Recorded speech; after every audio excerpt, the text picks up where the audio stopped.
You know, God has a plan, and the plan is to have a healthy baby.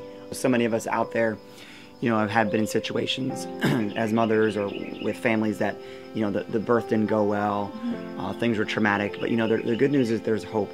There's hope that the body can heal itself, you know, and that's what we believe, that wherever you're at on that spectrum of birthing, pregnancy, you know, babies, childhood, you know, you can make a difference right now. You can change, and you can be healthier. Our youngest son, Noah, he was pumped at a young age with a lot of medication, and we knew with all the medication that he was being given that it wasn't right.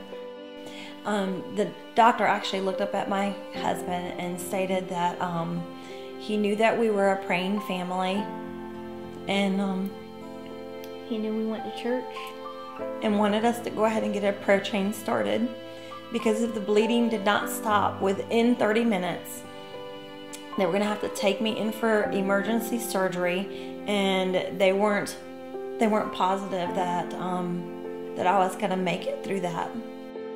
They put me on all sorts of medications, and we had one midwife at that time, and she said, "I'm going to give you something to sleep." And I said, "Oh, sure." You know, I didn't question what it was or what was in it. I just said, "Sure." And so I later found out that she gave me Ambien. Pregnant women should not be having Ambien. And I started hallucinating and scratching, itching, and shaking. And I shared with, you know, Dr. Amanda my story, and the look in Amanda's eye makes me cry when I think about it. And she said that you have a natural birth road and you have a medicated birth road, and you got to decide what road you're going to go down. It's like, you know, you can take that mainstream highway of what most people think health is, but you can also choose a detour, and that road less traveled is the road to natural health. We want to educate people, right? And the Baby Designed by God book and the whole Designed by God series, it's about, you know, just empowering women, families to be healthier and to realize that God created our bodies to be healing mechanisms, that our bodies can heal themselves. And our family is no different than any other family.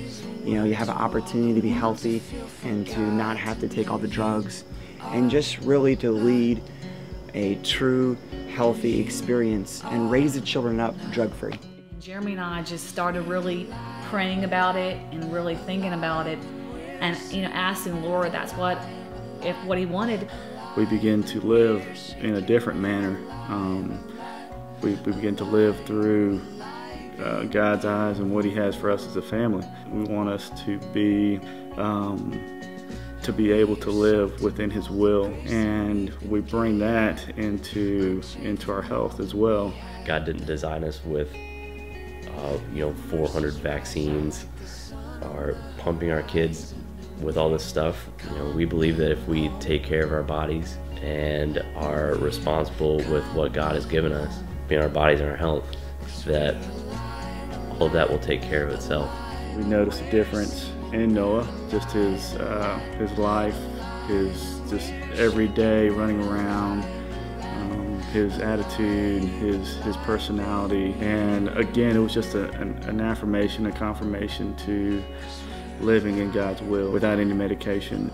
Really, Lord has really laid on my heart and given me a passion for moms and equipping them with tools. And something I teach in my classes is that you're the boss of your body, of your birth, and of your baby. I really want to empower women to really take back themselves and just their knowledge that they can have a baby on their own naturally. And that's what the book is all about, is giving women and families options about, you know, more natural birthing, healthier pregnancies, you know, and really raising up babies and children and our families to be healthier, like God intended.